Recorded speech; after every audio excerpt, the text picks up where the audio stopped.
Gentlemen, joined there by Paul Clarke. 10 weeks since the Walking Football Club was formed. Yep. Tell us about it, mate. Yeah, it's been probably it's been an exciting 10 weeks, Stuart. Lots has happened. We've grown to 87 members. 87 in 10 weeks. So we've now become a very, very big club in the Midlands. I'm just kind of wondering what we're going to look like in 12 months' time. It could be one of the biggest clubs in the Midlands if we carry on. But I spoke to you 10 weeks ago about that I thought there was a gap in Stratford upon Avon and more widely Warwickshire. And that's proven to be absolutely correct. So I've got players here tonight from Coventry, from Bedworth, from Redditch, from Warwick, from Leamington, from Shipston on Stour. So all around Warwickshire people are coming. And one of the reasons I think people are coming, or two reasons that people are coming, one is that the football club has got right behind us. So things like this tonight, I don't think there's another walking football club that get this type of attention from the club. Jed's obviously been involved right from the top. Hayley, I've been pestering for pitches on a daily basis. Obviously yourself, and then Steve Burgeon Commercial, who's I need to catch up with him tonight because we're hopefully ordering some kits. Oh, brilliant! That's all under wraps a little bit at the minute because we've hopefully got a sponsor, but until it's signed and sealed, we'll keep that under wraps. But again, Woody and his media team, when we came here the first night, and we're getting videos and photography, and the amount of other clubs that have contacted me, because I've got a few contacts in the game, have said, you know, how are you doing this? We've never known anything like this. It's pretty unprecedented for a football club to be so behind us, because obviously the main focus is always the first team. But having sat down with Jed last week, it's very much clear that everybody at Stratford is part of the Stratford family. And that's been just fantastic for me, coming in here 10 weeks ago unknown. And all my players are loving every second of it. So what were you expecting 10 weeks ago? Were you just thinking 10 people come along? To be honest, I was hoping that we could get 2 goalkeepers and 12 outfield players so that we could play 7 aside. I think when we first spoke 10 weeks ago, I'd already got 40 because there's one of my friends actually runs walking football in Stratford on a Tuesday and has done for a long time. And so the players were already there. But they don't kind of do any competitive games or matches. So, I mean, we've now got an over 45s, over 50s, over 55s, over 60s, over 65s, and we've now got a women's team. So I advertised for a women's team 3 weeks ago. I've got 25 players. Wow. And it's just like people are coming from everywhere.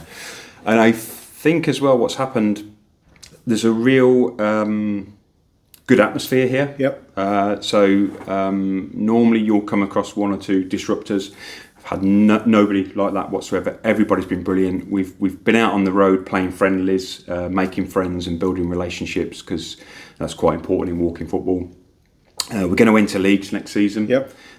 Women's and over 50s and over 60s.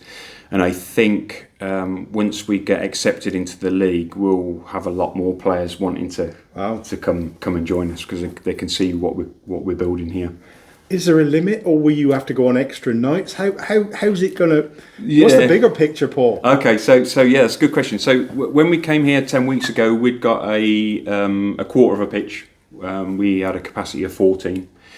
The second week we went up to 21, so I took an hour and a half rather than an hour, and we did a 3-team round robin, so everybody still got the same amount of time.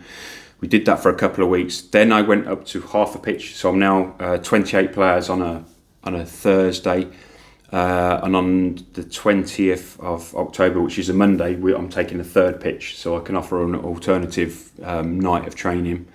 I mean, next week's crazy because we've got our over 45s are playing in Inkborough on Sunday. Our over 50s are playing in Coventry on Tuesday. We've got 28 down here on Thursday. And then I've got hopefully another 14 here on Monday. So within the space of 6 days, I've got to get everybody football right. And that's a really nice problem for me to have. So I'm busy arranging friendlies, building up friendships. But what's interesting is from 10 weeks ago, I'm now starting to see the club develop in a really nice way.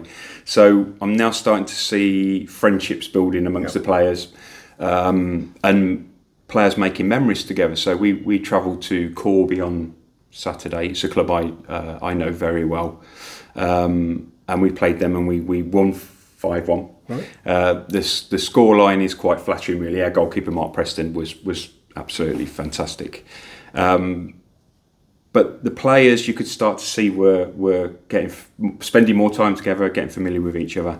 And I've had 3 players reach out to me who have all got problems in their lives, and they've said to me, Paul, this has just been a fantastic release for us. And to be the person that sort of like put a bit of a smile on the face, give them a bit of an escapism from some of the stuff that's going on outside of football is amazing, because all I see is 28 people smiling on a Thursday, and what you don't see is what's behind that smile. And I think that's the real important factor in what we're doing here is reaching out to the community and giving them something to feel part of. Absolutely. So over 80 people then, you must be thinking, you can't be looking after all of that all on your own. You must be thinking about committees and things like that, so you get help. Yeah, so what we've done is, right from day one, I've got Duncan, who I was just outside with. He's my treasurer. So he's an ex-chartered accountant, so he's perfect for that. Nigel's helping me out on the committee as well. I've appointed managers to each of the teams. I've got 2 women running the women's team, because again, a lot of women don't want men in their space, and that's absolutely fine. We have to respect that. So I'm there to support, but I'll let them get on with it, and I'll encourage. But yeah, I mean, what you typically find is, if you've got 80 players, you'll probably find that 50% of them want to play on a given night. Yeah. Because people have got work commitments, they've got holidays and other things that go on in people's lives. So it's about right at the minute. But if we keep growing, and again, I'm going to have to come back to Hayley and say, I need some more pitches. And we're looking at as well a Wednesday morning session for players that are retired, that they can come and have an hour of football and a coffee in the clubhouse. So I mean, that's another benefit of having the clubhouse. What about yourself then? Are you still playing, or are you coaching these people? Because I'm guessing a lot of them won't know the rules when they've come out first off with. Yeah, so I'm still playing. I play for a couple of clubs at the minute. Next year, obviously, I'll be Stratford once we're in the league, but I'm trying to keep my standards quite high. So I played Tuesday night and Wednesday night. I pretty much ref when I come down here on a Thursday to make sure everybody's okay with the rules. I'm next playing on Saturday in the FA Cup in London, and then I'll be playing for Stratford on Sunday. So I'm probably playing 4 times a week at the minute. So it just never stops. But I love it. Yeah, I love it. So you're going to be leagues next year. It was a little bit too late to register and that sort of thing this year. Yeah. What leagues are they? So where we are, there's 2 leagues. There's the Birmingham League, which is quite a high standard. They've got about 10 leagues in Birmingham. So they have Premier Leagues, Championships, League One. And there's a Worcester League, which is a brand new league. They had what they called a development league last year, where everyone played for fun. And this year it's gone to a competitive league. It's officiated better than Birmingham. It's not as aggressive as Birmingham. So I think our first season we'll go into the Worcester League and see how we get on. I think we'll compete with some of the players that I've seen so far, and some of the players that have indicated they want to come and play here. The women's team will probably have to go in Birmingham, because I think that's the closest league. But a lot of the women are already playing in Birmingham for other local clubs, because we don't have a team. And that's why I say when we've got a team, I think we're gonna have a lot of players that have come in here with a lot of experience in walking football, which is fantastic. That's great stuff. Next time we'll have some of the committee along, I think, as well. Yeah, and we'll have a chat with them. Yep. And well, best of luck. Fantastic work, mate. Well done. Thank you.